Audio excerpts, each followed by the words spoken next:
दिव्य है।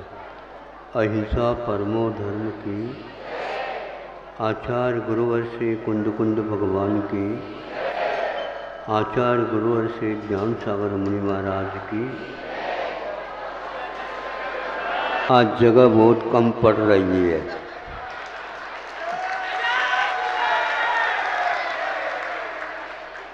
इसलिए हमारा कहना है अब ज़्यादा लोगों को निमंत्रण मत दिया करो। नहीं दिया? सुनो,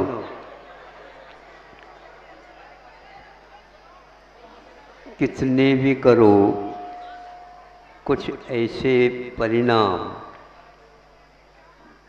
होते रहते हैं, उसके बारे में अपने को जानकारी रखना चाहिए। हमेशा हमेशा हम धार्मिक भाव अपने मन में, हृदय में रखना चाहते हैं। कई लोगों की शिकायत आती है, महाराज क्या करें, हमारे मन में कभी भी ऐसा नहीं होता, लेकिन परिणाम बिगड़ जाते हैं। इसमें कारण क्या है, हमें बताओ। हम चाहते तो है ही नहीं और फिर भी बिगड़ जाते हैं। तो हमने एक बार पूछा, बिगड़ जाते हैं दूसरे के ऊपर बिगड़ जाते हैं या स्वयं के ऊपर बिगड़ जाते हैं, ये बताओ। महाराज स्वयं के ऊपर तो कम बिगड़ जाते हैं, किंतु पर के ऊपर बहुत जल्दी बिगड़ जाते हैं, जो हम नहीं चाहते। सुनो, कुवत से बाहर कभी भी काम नहीं करना चाहिए, समझ रहे हो? हाँ, कुवत कम, गुस्सा ज़्यादा लक्षण है पिट जाने का, और आमद कम, खर्चा ज़्यादा लक्षण है मिट जाने का, है ना? आप मिटना तो नहीं चाहते? नहीं महाराज, हम क्यों मिटे? तो पिटना चाहते हैं क्या? हाँ, पिट जाते हैं। क्यों? अपने कुवत के बाहर यदि काम करोगे अथवा गुस्सा ज़्यादा करोगे तो पक्का है पिटाई तो होगी। इसलिए अपने परिणामों को समझने की बड़ी आवश्यकता है।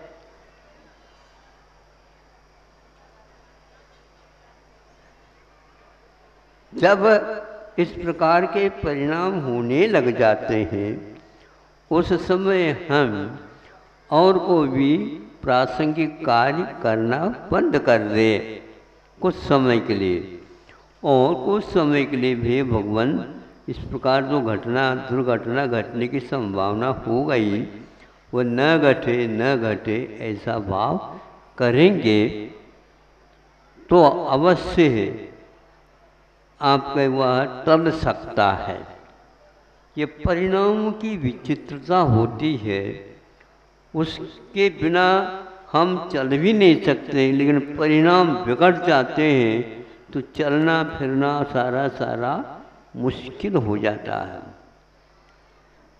जैसे उदाहरण हम दे देते हैं कि सिगड़ी के ऊपर कोई भुगनी में कोई भी चीज़ डाल करके आपने पकाना प्रारंभ कर दिया और जल्दी पक जाए, इसलिए क्या कर दिया, ऊपर से एक तस्तरी समझो, ढक्कन, हाँ उसी नाप का, हाँ ऐसा नहीं कि नीचे चला जाए वो, हाँ वो उसको ढक सके। फिर इसके उपरांत जब वह ढक्कन अथवा तस्री नाचने लग जाए, नाचते ना, आप लोग भी नाचते नहीं? नाचने की प्रक्रिया दो प्रकार की होती है, बाद में बताएंगे। तो फिर क्या हुआ, वह तस्री नाचने लगी, आवाज़ कानों तक आ गई, तो बनाने वाला पकाने वाला वहाँ जाता है, थोड़ी सी तस्री को उठाता नहीं एकदम, थोड़ी सी खिसका देता है, तो उसमें से एक चिमनी टाइप उसमें से भाप बाहर की ओर निकलने लग जाती।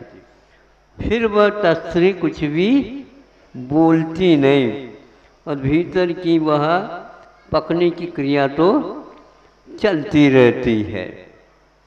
ज़्यादा यदि आप लोग कर जाएंगे तो फिर भीतर के लेकर के तस्री सहित उड़ जाए, होता है ना।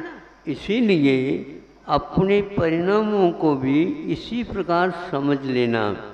अंतर मुहूर्त में तस्री सहित उड़ने की नौबत आ जाती है। उस समय हे भगवान घटना घट न जाए तो उतने आप सावधानी रखेंगे। यह हर एक व्यक्ति के लिए हुआ करता है। यहाँ तक कि जो भगवान बनने की उम्मीदवार रखते हैं उनके जीवन में भी घटित होते हैं। वो पहले से ही तस्री थोड़े से कम रख करके ही चलते हैं, अथवा उनके पास इतनी कुव्वत रहती है उन सब को वह सहन करने की क्षमता रखते हैं। इसमें आचार्यों ने इसके लिए विशुद्धि और संक्लेश परिणाम की संज्ञा दी है। विशुद्धि के माध्यम से भी हम इतनी शुद्धि बढ़ जाए, दो धर्म कर्म ही भूल जाए, और इतने संक्लेश हो जाए तो उसमें भी धर्म कर्म लुप्त हो जाए, मेरा तेरा भी समाप्त हो जाए, और मेरा तेरा इतना हो जाता है कि वह तेरा तो रहता ही नहीं और मेरा मेरा ही रह जाता है। ऐसी अवस्था में हमें अपने परिणामों को संभालने के बारे में सोच ही समाप्त हो जाती है। धर्मात्मा को चाहिए कि वह इतनी सावधानी हमेशा बनाए रखे। कितने भी अच्छे परिणाम रखने वाला भी क्यों न हो, तो भी उसके परिणाम हमेशा हमेशा धार्मिक नहीं बने रहते, किंतु प्रमाद की भूमिका में आकर के वह अन्यथा भी कुछ करता है। अन्यथा क्या होना चाहिए? अपने सीमा के अनुसार होना चाहिए। जैसे मुनि महाराजों के लिए कहा है, इस प्रकार यदि आप सावधानी रखने के बाद भी यदि नहीं संभाल पाते अपने आप को, तो सामायिक को छोड़ो, फिर स्तुति पाठ, प्रतिक्रमण पाठ, आवश्यक दूसरी की वैयावृत्ति, स्तुति पाठ अथवा विहार आदि आदि करने के लिए कहा है। 12 वर्ष तक महावीर भगवान के 12 वर्ष तपक काल बताया, और उसमें एक ही स्थान पर थोड़े ही थे, वो विहार भी करते थे। एक स्थान पर रहने से भी अनेक प्रकार की बातें आ जाती है, इसलिए आचार्यों ने विहार के बारे में व्यवस्था दी है। हाँ, नहीं समझे? जिस प्रकार हमारे संघ का विहार हो करके आया है यहाँ तक, उसी प्रकार यहाँ से अन्यत्र भी बोलो, नहीं बोले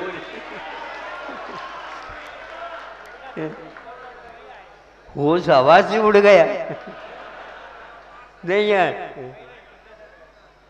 भैया, आना होता है तो जाना होता है, दोनों आना है आना ही होता है, ऐसा होता है क्या? हाँ, कमाई कमाई कमाई, एक कमाई होते हुए भी कम आई, ये भी तो होता है। हाँ? बहुत ही आ जाए बहुत ही आ जाए ऐसा नहीं होता। दुकान एक से थोड़ी चलती है, थोड़ी बहुत घाटा तो लगते हैं, लेकिन बहुत बड़ा घाटा नहीं लगना चाहिए।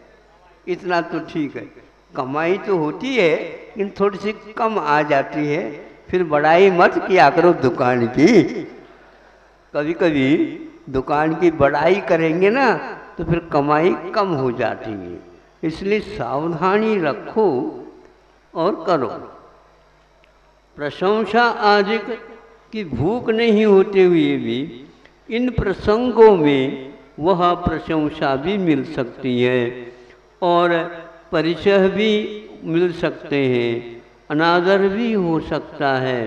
अनेक प्रकार की परिस्थितियाँ अपने कर्मों के अनुसार हुआ करती है।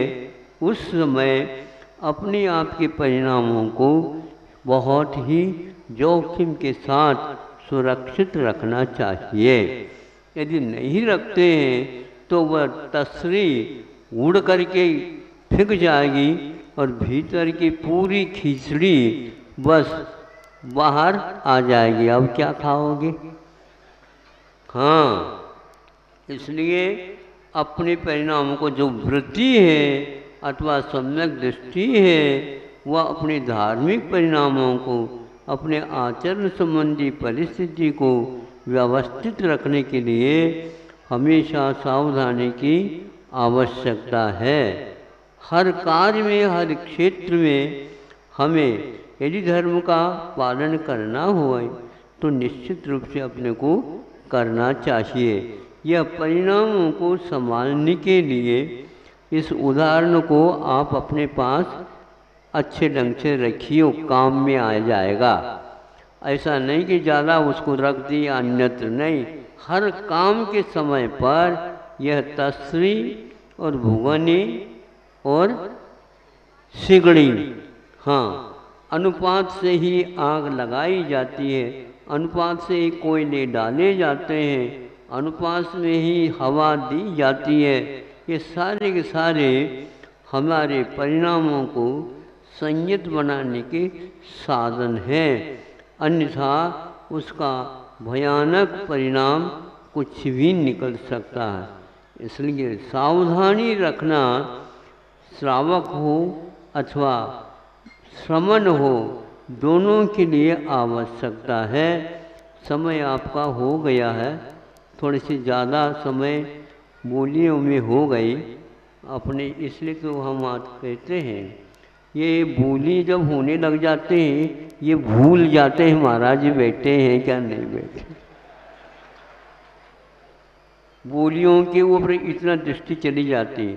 तो महाराज जी के लिए भी तो बोली रखी है, उसको भी तो सुनना है क्या नहीं। आओ तो बोलो, भूल ही जाते। हाँ हाँ, जता दिया हमने जतारा वालों को। हाँ, बस इतना ही तो चाहिए महाराज। हमारे गांव का नाम महाराज के मुख से निकल गया। बस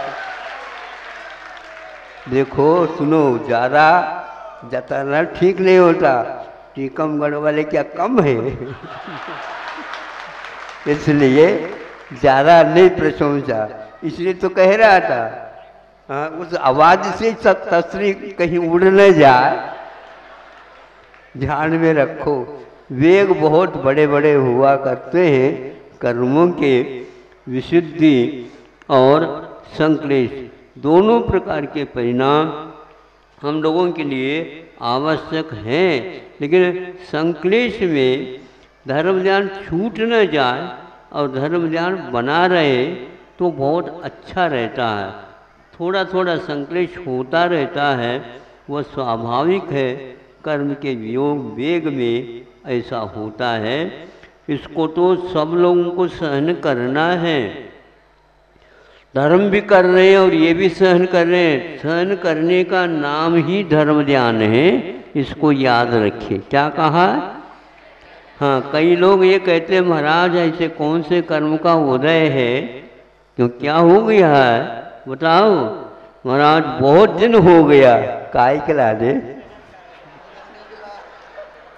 तो हमने कहा कि इतना संक्लेश होता है। वो संक्लेश नहीं होता, महाराज जी का आर नहीं हो रहा, ये संक्लेश नहीं, यह प्योर, जिसको उत्तम शुद्ध धर्म तत्व है। नहीं समझे?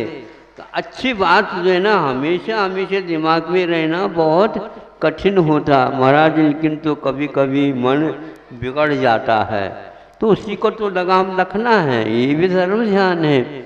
जिसका संतोष गुण होता है वह लगाम लगाए रखता है। संतोष की सेवा करा करो आप लोग।